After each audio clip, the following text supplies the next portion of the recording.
I'm really pleased to introduce Doris Way. Doris focuses on the art of hand lettering and calligraphy. She also does engraving for brands at live events, which is really cool, commercial signage, and weddings and other special events. Um, I invited Doris to this interview because I want folks in our community to hear from people who've done this thing, right? Doris has built her business from zero. She's been through it all, and she still loves what she does. I also know that we have a few mums in the audience. And we don't often talk about the balance of family and work, but Doris has done that. And so I want you to hear from her as well that it can be done. A little background. Doris and I actually went to high school together. So technically, we've known each other since we were 14. Yep, it's been that long. It has, it Oh. has. I have this memory of we used to take the same bus to school, but I would get on much earlier than Doris. So I would get on and I'd have a seat. And by the time we got to where Doris was getting on, it'd be like full. So she and her sister would like shuffle onto the front of the bus and it'd be like a Lucky you, you always had a seat. I did almost always have a seat. Did you get on at Warden Station? Is that why? No, at Eglinton, Oh, okay. so a little bit south of you. Hmm. And then also, fun fact, Doris went to art school with myself and Alana. Hmm. So we have really been on this path together for a long time. Yep. I can tell you that Alisa was known for drawing a lot of fairies in high school. That's right, I forgot about that. I had this whole thing about fairies. Yeah. A lot of whimsical fairy yeah, fantasy things. So, yeah. Yes, and I've just pinned the two of us so that you'll see our faces and the recording should show up both of our faces. When I was first starting on the path that I'm on right now, I had lunch with Doris and she basically inspired me to try. She was like, "You can do this. Just go try it." Um, she also did that for Alana when she returned to freelancing, and she did that for another friend of mine who's now a rock star modern quilter. So basically, if you need a kick in the pants, Doris is your girl. It's me. Okay. Like I just think that anyone can do anything as long as you're really you really focus in on what you like to do. And anything is really possible. Like I think Liz was like saying, "Oh, like I don't know what I'm going to be doing in 10 years." And I could not have told you like I couldn't have written like I can't say my life I planned it like this. Like it's very, very like unplanned if I could tell you anything. But I just plan things for the moment and I try to be productive in the moment that will lead you to like, where you kind of want to go into that direction, right? Yeah. So like if you're saying like if you want to be in business in 10 years and be doing something creative in 10 years, um obviously like it's just like a lot of little steps that you're taking today, right? So I always say like anything is possible. You can make anything into a business, but you just have to be very actionable, like take a lot of action when it comes to what you want to build, right? So um like I always say is like I'm gonna be the person that will tell you like you can really do anything, but I'm not like the La La Land kind of like, like just tell you that it can happen without all the hard work and sacrifice that you actually have to do, right? So, Yeah. yeah. So Doris, I want to ask you how old you were when you started love lettering, and I want to ask that because I know a lot of people worry that we're too late to the game. You're never really too late in the game. Didn't you watch Martha Stewart? She didn't even start her company until she was 50 years old, right? But I started love lettering when I was 35, right? Hmm. So 35 is like, like we graduated from OCAD and, when we were what, 22, 22-ish, yeah. right? So it was like a good like 12 years before I like did anything creative myself. Like after OCAD, I did go to Hong Kong and I was teaching art for 2 years. But after I returned, so from 25 to 35 for 10 years, I didn't do anything creative at all, right? I was kind of in the mindset of like, oh, like you can't really make money like doing art or like, Hmm. all the stuff that you heard like growing up, like, I just think is like totally not true, right? That's why like currently I want to tell any young person that's willing to listen that it's possible.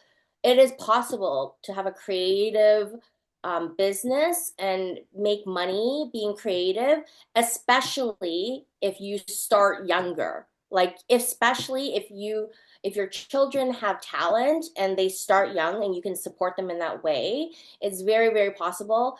Because like if you support them, they kind of get experience, right? When they get experience, they'll get better. Like imagine like having those 10 years. If I my biggest regret is just not starting earlier. Yeah. So, yeah. So I started at 35, right? But I still feel like I started too late. Like, you know what I Hmm. mean? So, but Maybe it's we always definitely, feel that way. Like, unless yeah. you start right out of school, like the way you think you're supposed to, maybe we always are like, oh, I waited too long. Yeah, yeah, but you know what? Nowadays, I think it's totally different from when we graduated, though, right? I think when we graduated, it was like more like, okay, yeah, you need to have like Alana had an agent, and you know, it was really hard to build up your own business doing creative because like it wasn't like it is now with social media where you can just self promote and market yourself, right? So yeah, like back then it was like a lot of legwork trying to get an agent, and then they'll like work on your behalf and things like that. But I still feel like it was possible if you were Hmm. willing to put yourself out there, Yeah, right? people were doing it. That's half the sacrifice is like putting yourself out there, right? So, Yeah. And mhm. like, the idea that we'll always feel like we're a bit late to the game is probably true, but also I think things only happen when they're supposed to. Yeah, Like what I'm doing today, I could not have possibly done, 20 years ago. yeah. And I also think like, you know, I also do have the mantra of like everything in its own time, right? So for like that duration when I was not doing anything creative, I was like, you know, an office manager for an import export company. And, you know, having that role, like I was wearing lots of different hats at the same time, like, you know, managing people and like, you know, doing a lot of accounting stuff and payroll and blah, blah, blah. But all that stuff is like useful for me now. Like, you know what I mean? When I'm running my own business, right? Hmm. So like I just think like, okay, maybe if I didn't have that 10 years experience like doing that office stuff, like maybe I wouldn't be like, you know, as productive as I am today. Because, Hmm. you know, running your creative business, it's not just only like being creative. There's crappy parts to it, like taxes and stuff, right? And admin stuff that is like, oh, so not fun, right? But has to be done, right? So, yeah. Well, okay, let me use it as a segue and ask you about two things. Hmm. What are some of the hardest times that you've endured is one question. And then the second one is, what do you hate doing about the business? Like what parts of it are you like, blah? Oh, you know what? It's like updating my website is like I hate it. Like, you know, like I hate it because like there's so many like facets to it. Okay. So like I want to update it because you know I want people to see what my current work is. And you know, when you update your website, like, you know, Google crawls it and it's good for your SEO and you know, you should be writing blogs and all this and stuff. And you know, but it's not fun, like, you know, and I'm not an IT techie type of person. Like I use a Squarespace, right? So Hmm. it's like a template. I just drop things in, I write whatever, right? And you know, I've been using that for like many, many years now, and it works perfectly fine, but it's still not fun for me to do it. Like I don't enjoy it. It's just like it's part of like the job that needs to be done, but I Yeah. don't like to do it. And then like hardships. It's like I can't say, you know what, there's always been hard times, like, you know what I mean? And I think like anytime like things are hard, it does have to do with like, you know, like in the beginning it was more like, is this business going to survive, right? Like is it like Hmm. I couldn't predict what was going to happen because like to me it was something so new to myself. But I also think like 10 years ago at 30 when I was 35, lettering as like what I like to call lettering beyond paper, I think. Okay, so my specialty is lettering beyond paper, being able to letter on anything in any style, right?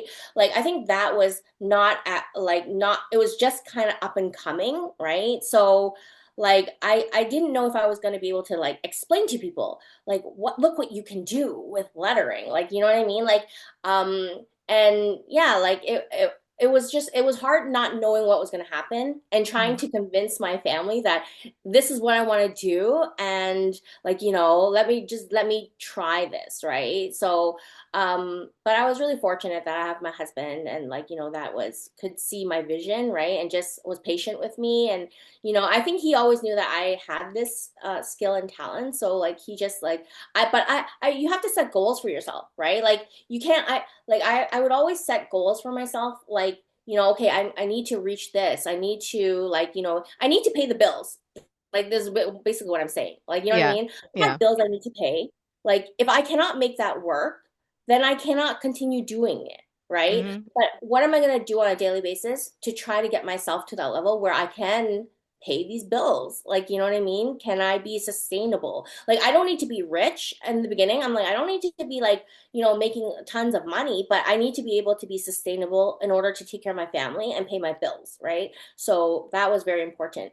All the other times when it's kind of hard is when you're playing like the comparison game, which is like I'm Mm. sure a lot of us artists do, right? Like you look at people and like you're seeing what they're doing, and like, you're like thinking you're not doing enough, or they look like they're more successful than you. But I always have to tell you, it's like success is different from for everybody, right? Like you have to kind of think about what your idea of success is first, right?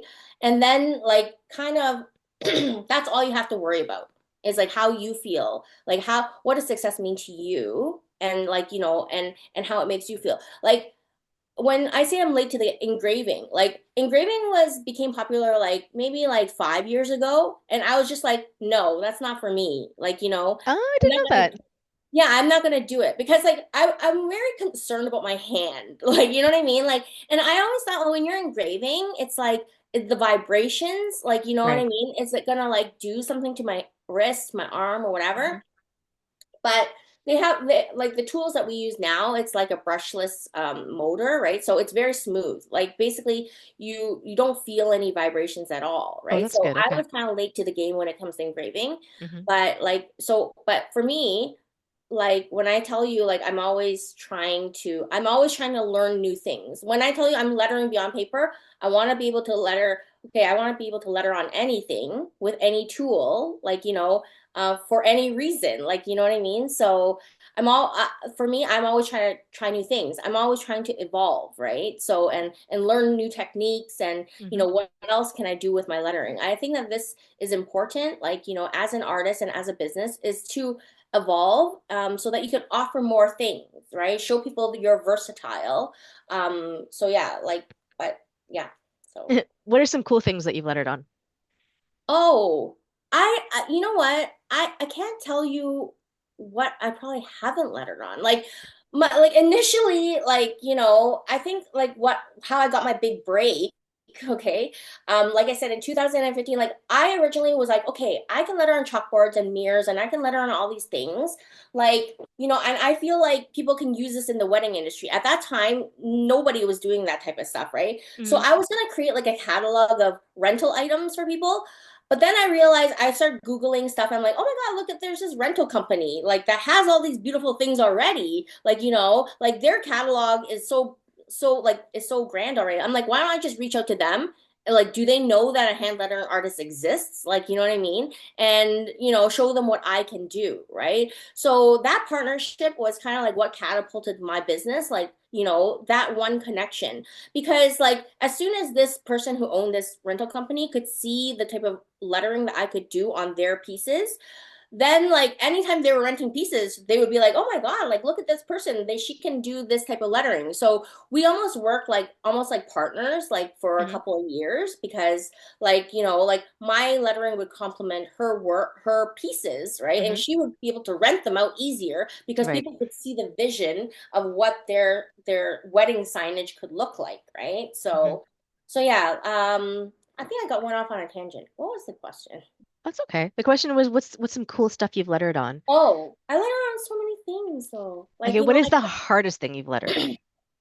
fabric to me is always the worst. Like I don't Hmm. I don't like lettering on fabric, and when people ask me to do it, I just because like the thing is fabric is like people like it's so different, right? Like sometimes it's silk, sometimes it's cotton, sometimes it's jeans. Like you don't know how the fabric is going to react, right? So like some of it is very absorbent, some of it's like, and for me, like uh the architect in the room, I like precision and crispness of like, my lettering, right? So if I see like things seeping into like things, Yeah. I'm like, I don't like it. Like, I don't like it.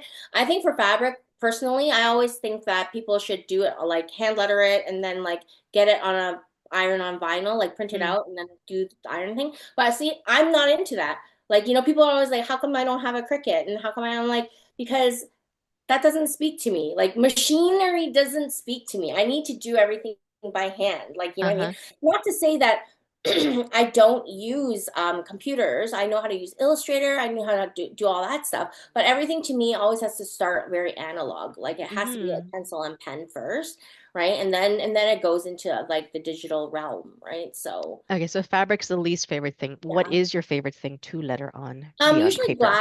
glass or mirror is usually like Hmm. my favorite, right? Porcelain sometimes is tricky too because like it's dusty, right? So you never Hmm. know. I hate, I also hate engraving plastics. Same thing as plastics are tricky because one plastic is not the same as another plastic, right? So like some plastics is like it'll just like grind and just become very like bumpy, right? Some Ah. plastics are just like if it's a fine, it'll just like be really smooth. So you never know what plastic it is. So anytime I engrave on something, I always want to test it. Like I always Hmm. ask people to send me samples so I can test it so that I can get the right I can fine tune my engraver to go at the speed that it needs to go to get best Hmm. results, right? So Right. Yeah. It's a little practicing before you're doing the actual thing. yeah. Um, I'm gonna jump a little bit.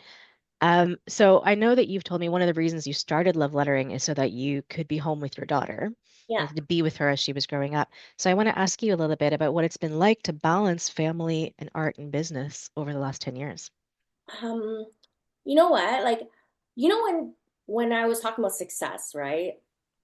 To me, like, some people want to make a certain number, right? Like, for me, I think that like what's been very valuable and priceless is being able to be here at any time for my daughter, anytime that she may need me. Like I drop her off, I'm at like, the sports games, I pick her up, any like assembly, anything, like anytime, like, there like she is my priority, like you know what I mean, like so like Hmm. that to me, like being able to watch her grow up for 10 years, like I can't put a price tag on that, right? And to me that is so important. But like how do I balance like family and being a mom? Like Hmm. I just feel like in a day you have X amount of time, right? And I know that X amount of time is going to have to be dedicated to my family, like like family time and things that I have to do with her.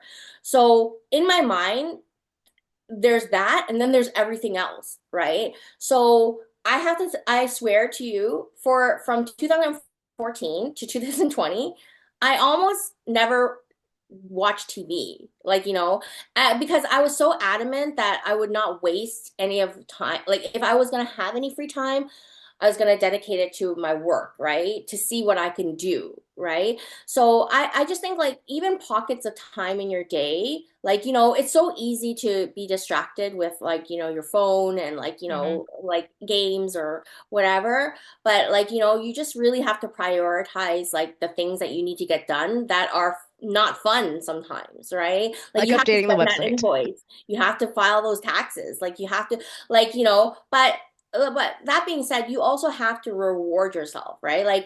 There's so many times I go out to eat with like my friends a lot. Like, you know what I mean? And people are like, "Oh, but you're so busy." I'm like, "But I still have to eat." Like, so I'm like for me, eating with my friends is like it's like I love it. Like, you know what I mean? So like anyone wants to meet me for lunch, I'll always go, right? But it's just like I would just work in the times where I have time where I'm not eating with a friend, I'm just working. Like, you know what I mean? Like if Melody's sleeping when she was a baby, I would be working. Like, like in the middle of the night when it's quiet, I'm working. Like, I'm not like for the first 5 years, I swear I didn't watch like any Netflix. I didn't watch anything. Like I might have like Real Housewives in the background while I'm doing stuff, but I'm not like actively watching. Like I would never Hmm. I didn't watch like K dramas because you have to kind of like read subtitles and like nothing. So like yeah, like you really have to be productive with your time and just not procrastinate. But I know that I'm not a procrastinator. Like Hmm. in all of my other jobs, like wherever I was working, I always like to give people value for the time that I'm there, right? Doesn't matter if you're paying me $6 or $10. Like, I'm here for you. I'm here to work for you. Like, even when I'm on site for like engraving jobs, like people are like, oh, you don't look on your phone. I'm like, well, like, even if I'm not busy, I'm not supposed to, like, I'm here for you, right? So Hmm. I'd rather be engaging with the salespeople or customers there than on my phone, even though I have nothing to engrave, right? Hmm.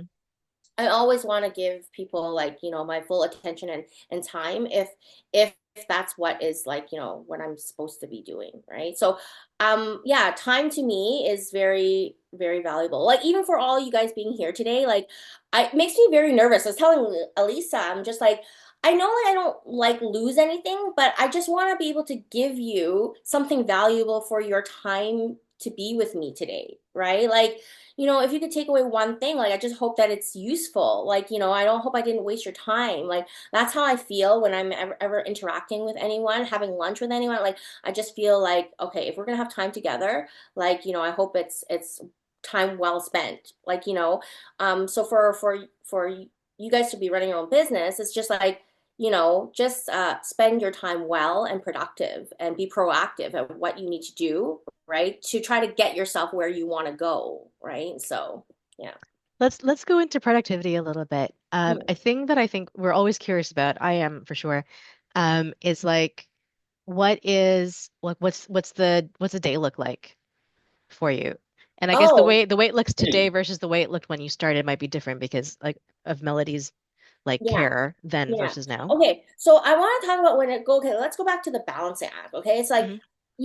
like I think like it's really about time management and prioritizing, right? And what needs and commands your attention first. Only you would have clarity on what in your household right now what needs to be prioritized, right? Like let's just say if you have work and then you have a sick baby, obviously the sick baby is going to be prioritized over your work, right? If you have work and a whiny baby, right? Like well, depending on how when your work is due, like you know what I mean, you have to decide like what can you like do you have more time to do this work later, right? A bored baby and work. Like like only you know what is like, on fire in your house that needs to be taken care of first, right? And you have to you like I think as moms, like we all can prioritize and like juggle things, right? So things are always on the go. It's just like you just have to like be very good at time management and being able to prioritize, right?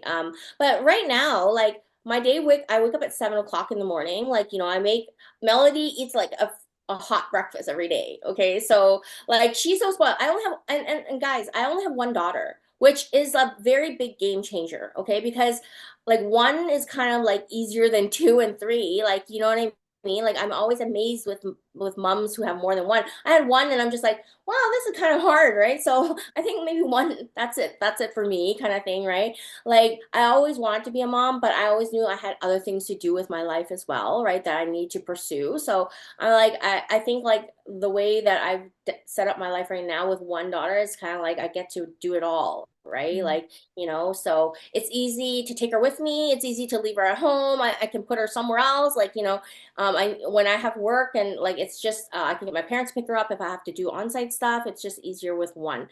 So yeah, I make her hot breakfast, I drop her off at school, and then I come back, and then I that like 9 a.m. That's when I start like, looking at my emails and like, creating my invoices, seeing like what needs to be done on the computer, right? And then usually like around 11, that's when I'm usually like, I have my meetings and my lunches, right? And when I say lunches, I think that a lot of my lunches actually are work lunches because I actually do meet up with other creative peoples to make connections for things that we're doing. So I think that these lunches that I have that make me so happy because I like to eat, it's also business related sometimes. Like when I lunch with Alana, when I lunch with Alisa, like we're still talking about work and what we're doing and things like that. So like you cannot create a business like just being inside your own like bubble and space, right? Even though you can share on social media and things like that, you still need to go outwards and talk to people and get used to talking to people Hmm. outside of your house and telling people, oh, I'm doing this, like this is what I'm up to right now, and this is what I'm trying, or this is what I'm learning, and and making connections with other people. Sometimes it's familiar people that I've known for a long time, but sometimes it's people who are totally new. Like, some people just say, hey, do you want to meet for coffee? And I don't know them sometimes, but if I feel like I said, if I feel like we are doing the same thing, or I can help, or like I can, like like people want advice, like I'm not. It's not above and beyond me to be like, sure, like if I have time, I always make time for people, right? Like, Hmm. I like, listen, when I was growing up, and I love lettering since I was like 10 years old. I thought I was so weird, okay? I thought I was so weird that I like lettering. Oh my God, look at that bubble letter. Oh my God, like look at that. Like nobody cared about lettering, okay? Like I thought I was so weird and nobody cared. And like, so I wouldn't like, it's only like since like Instagram happened, like, wow, look at all these people who also like lettering. Like when I went to illustration with Alana and Alisa, we all drew, but I always tell people what I like to draw most is letters. Like what I like to draw, people like to draw portraits. People like, well, I like to draw letters. Okay, so like for me, and how I feel about letters is just like, oh my God, every letter has like such a personality. Like it's so like each one has such a character, right? So for me, it's like choosing the right letter for like, the right message for the right thing. Like it was always so interesting to me. So whenever I want to meet people who want to talk to me about lettering, I'm just like, okay, sure, let's meet up. Because like you want to talk about letters too? Okay. Like, like that's how I feel. Like, whoa, you're interested too? Like, Uh-huh. so yeah, it was like to me, like I'm always happy to talk to like creative people, right? Because like I can't say it was stifled in me, but like I said, like I really believe like anyone who has the passion and has like, that wants to be creative, it's very, very possible to do that and be that and build something off of that. So yeah. Yeah. Okay, so we've got your morning and then you're out lunching, Lunch. and then Yep, what I'm not happens in the lunching. afternoon? And then after that, like I run errands. If I need to go post office, I'll do that. Like, Hmm. so I'm a lettering service. Okay. So I'm gonna talk, Alana, last week I saw your YouTube video. Okay. I saw you diversify. Okay. Diversify. Like, yes. So I'm a hand lettering artist. Like, I do things as a service, but I also use it to create products that I sell. Okay. So I do have an online shop. Okay. That I design cards and greeting cards. And I think cards were kind of like the first thing that made me love lettering the most, because I used to make cards and stuff for my friends, my family.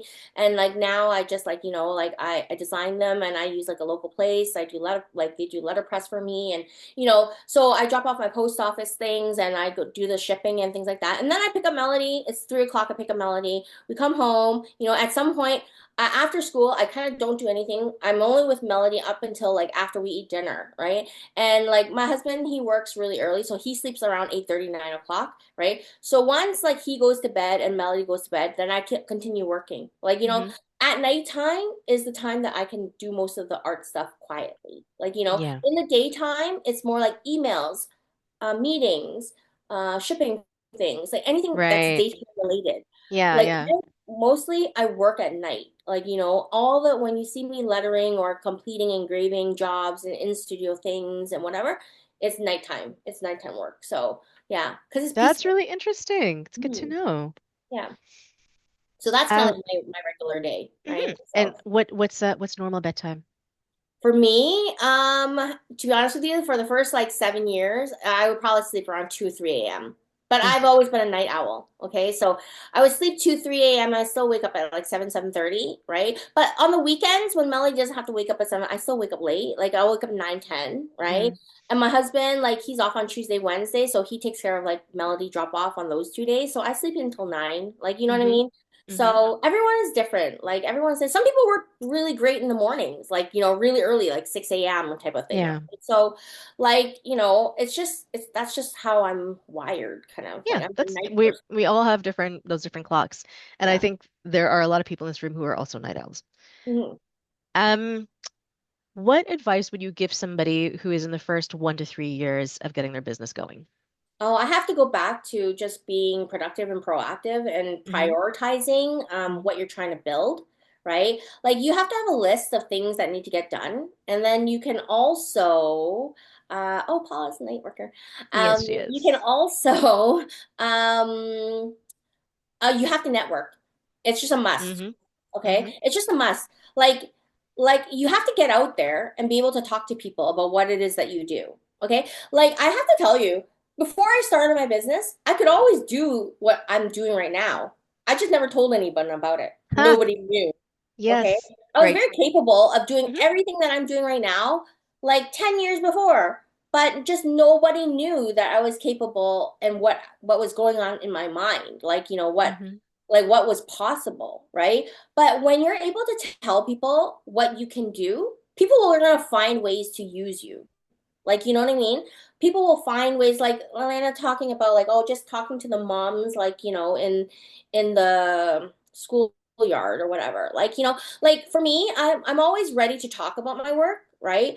But I can tell if people are interested or not almost immediately. So either I continue on. When people are like, oh, what is it that you do for work? I'll be like, oh, I'm a hand lettering artist, like, and calligrapher, right? And then sometimes people are like, what does that mean? Like, what does that mean? So if they say, what does that mean? I can go into it, right? Like it's a kind of like a little opening where I can be like, well, I work for like brands. I can personalize things like, chalkboards and things for restaurants. I can do that too. I work a lot in the wedding industry. Well, like, I can elaborate. But if they ask you that and you say that and then they have nothing else to say, then you know that they're not interested. So I don't move on. I Mm-hmm. move on. Like, I just let the conversation just kind of go. But you have to be I, ready. You have to be ready to talk about your business and what you can do at all times. Not being salesy. You're just letting people know.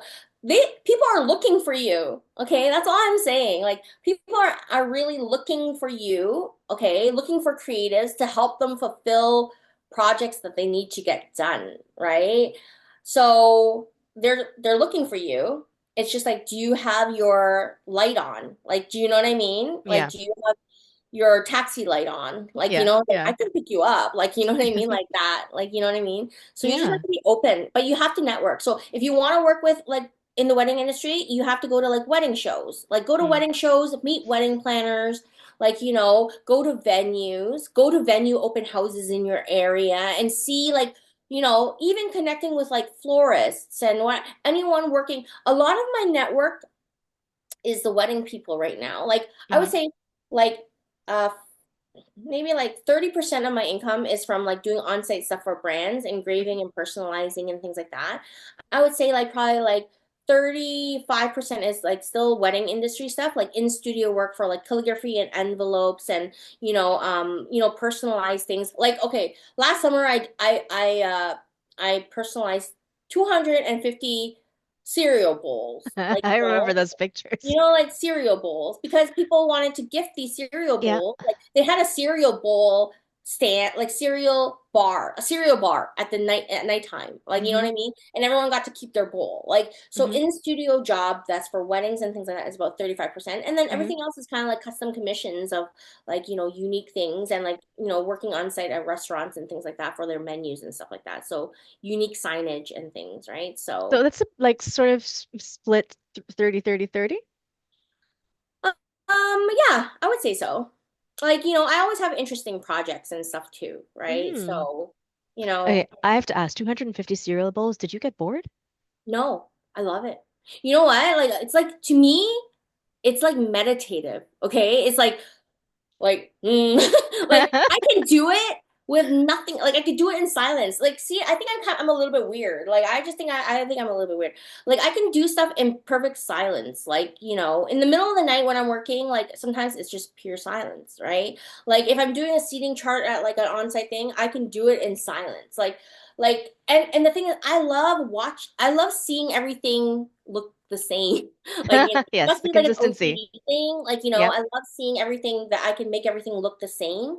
Like, so yeah, I don't get bored. I don't get bored of drawing letters ever. That's why I know that that's what I'm into. Like, Yeah. That's but why I you're mean, still here like, 10 years later. but I knew that I was into it since I was 10 years old, right? So I think like for any one of you, it's like just you have to know what you're into, okay? If you're into like something specific, you have to like laser focus into that because like if you know that you like that, like you have to become the best person and the expert in that thing And then people are gonna be like, oh, that girl, she's known for that thing. Like, Hmm. so you have to just know what it is like you really, really, really like, right? So yeah. Um, Thanks for sharing the like income breakdown. I have a question about pricing. Yeah. Um, that is something that so many of us, including myself, even still today, find intimidating and like uncertain. Like, is it too high? Is it too low? Am I like out in left field? Tell me how you decide about pricing and like how you handle telling people Okay. this is how much you charge. Like honestly, like okay, you have to first of all, you kind of have to think you're not your customer. Okay? You're not your customer.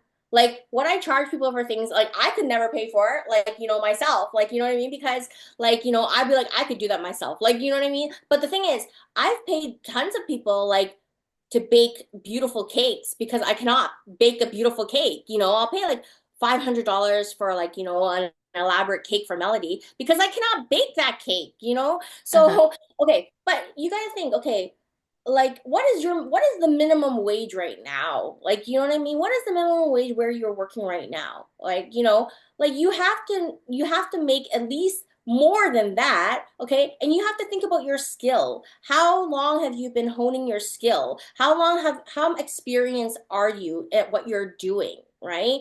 And then like all this plays into like, how you're pricing, right? Like I know when you're starting out, you just want the business, right? So you just kind of want, I'll just take whatever. Like I'll just take whatever. But Yeah. you actually have to start building like a sound like system to create success for you financially moving forward. Okay. So if you need to work backwards because you want to, okay, if like I would never suggest do it like, think about like an hourly wage that you want to charge. Like that's because like in the creative world, they tell you not to charge really hourly. It's basically you do it by project based on like by project and also by the client and what they're requesting of you and how they want to use your things, right? So like for these people who are doing cereal bowls, right? It's kind of like, well, I know it's a gift. Okay. I know it's a gift, right? I know, like, I know how long it's going to take me to make each one, right? I know how much it costs when you go out to engravable things and they use a machine to do it. Like, you know what I mean? So, all these, but the thing is, they're asking me to do 200 of them, right? So, like, it's all these things combined that for that makes me like, helps me decide how to price. But no matter what, I always have a studio minimum fee. Like, you know what I mean? The studio minimum fee, like currently for my studio minimum fee is like 175, 150 to 175. Like, you know what I Hmm. mean? And this project fee, it just makes sure it's like, okay, for correspondence, time for emailing back and forth, like, showing proofs to them, like, like getting their input and whatever, like, pickup time, coordinating pickup times and stuff, all that, the studio fee and your tools and materials, right? Like, that's what that's covers all that type of stuff. But then I still charge like, per piece, right? Of what it is. So let's just say like, if someone approaches like yeah. So I don't know. Like I can't tell you exactly how it is, but you have to charge more than somebody pouring coffee at a coffee shop. Like you know what I mean? That is the truth, right? And think Hmm. about all the time that you've dedicated to creating your skill, right?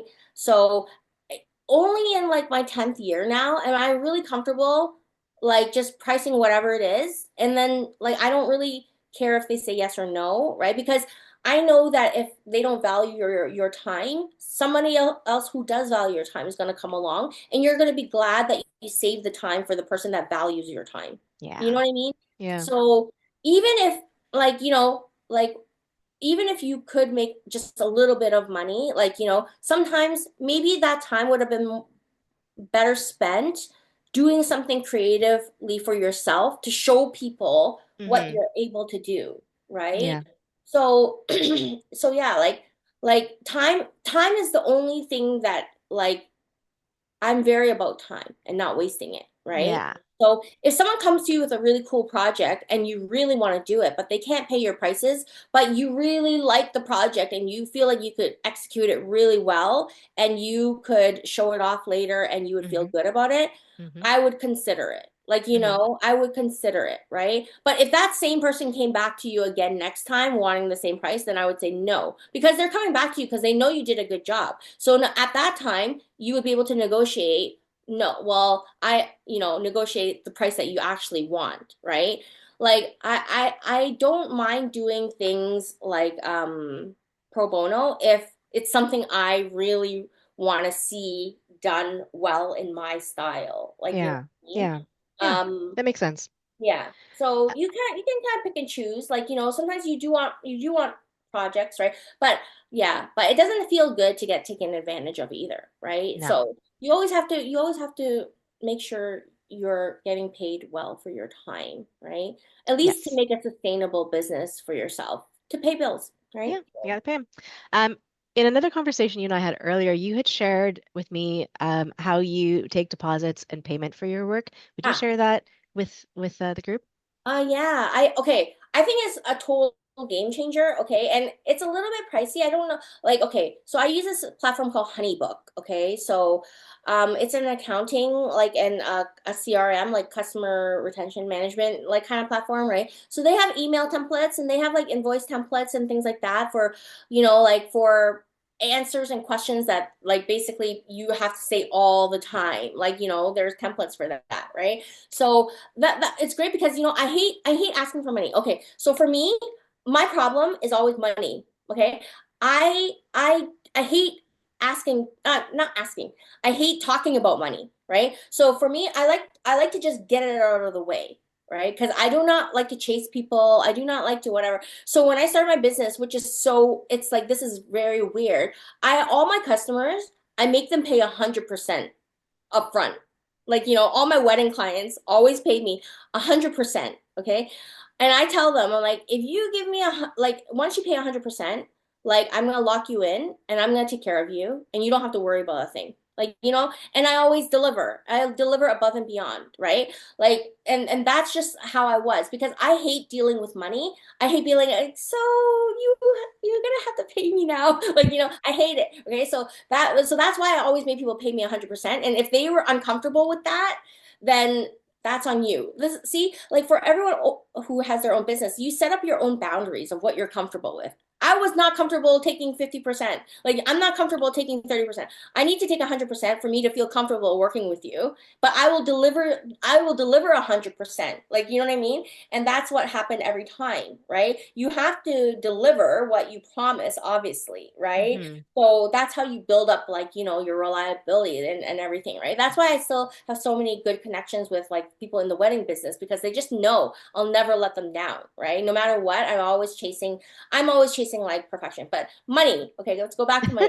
HoneyBook, okay, which is great. They have like invoicing, right? And then they have things that send. So nowadays that I have the system, I don't have to physically remind them. Like this thing will remind them for me, right? So that I don't have to deal with it, right? And feel awkward. And then the platform also takes like credit card and things like that. So it's like a payment process is all built into one. Hmm. So it's easy for clients to pay. Like, you know what I mean? Because like sometimes they're like, oh, e-transfer, but you obviously there's a little bit of fees when it comes to that. But you always give them the option to do like, e-transfer, which is like free, right? So in the email template for my invoicing, it just says like, hey, your invoice is due. Like, if you can pay via credit, our preferred payment is e-transfer, Uh-huh. right? And give them the email.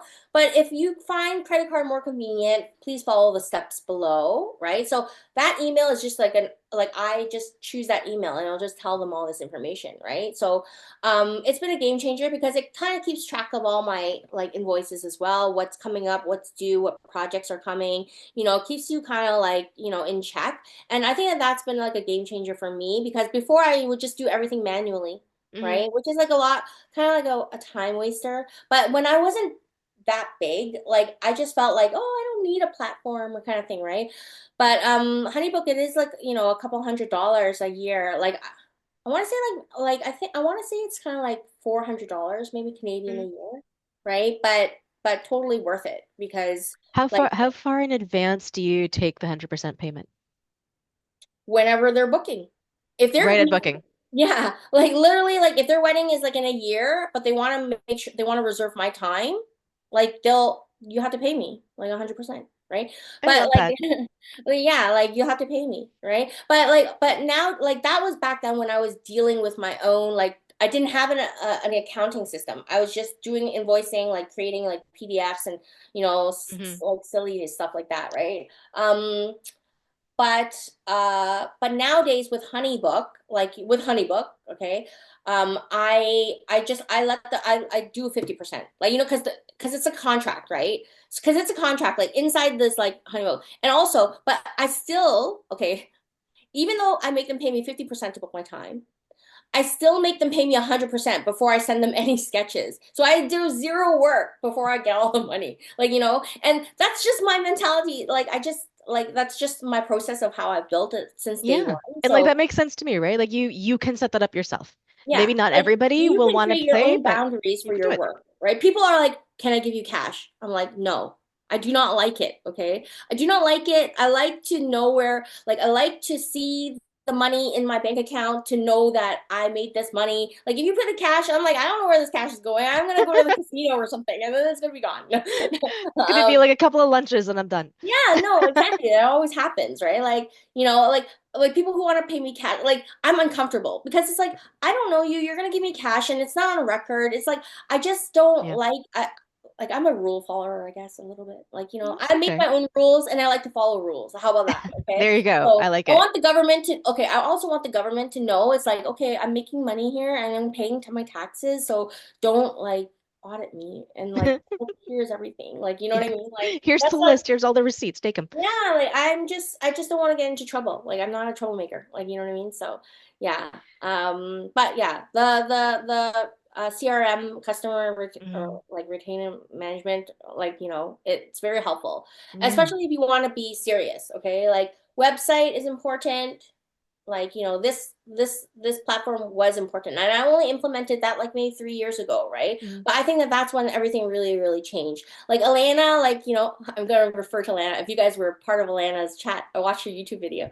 She's like, oh, like she's hit 6 figures in like 5 years. I'm like, I did not hit 6 figures in 5 years. Okay, like I can only say like after a decade, like I am like I'm there now, right? But like I said, for me, like money wasn't always like my one all be all, right? Like I think like for my life, it's like I when I started my business, I always told myself, I'm like, okay, my life is like a story. Like I'm always gonna say it. My life is like a story for my daughter to tell to people, right? So I want her to be like, oh, my mom, she was so cool, she did all this stuff. Like, so when I'm building my business, like, I try to do cool things, right? So that people Yes. be like, oh my God, like look, like, so like everything that you're building for your business right now, everything that when you're working on your business right now, if you do the blog post, if you do whatever, like it is like you're putting yourself into your own story and history, right? That people Yeah. can refer back to. Even when you post like an Instagram post or whatever, like I always just think that our kids are going to be able to see who their mom is through their work.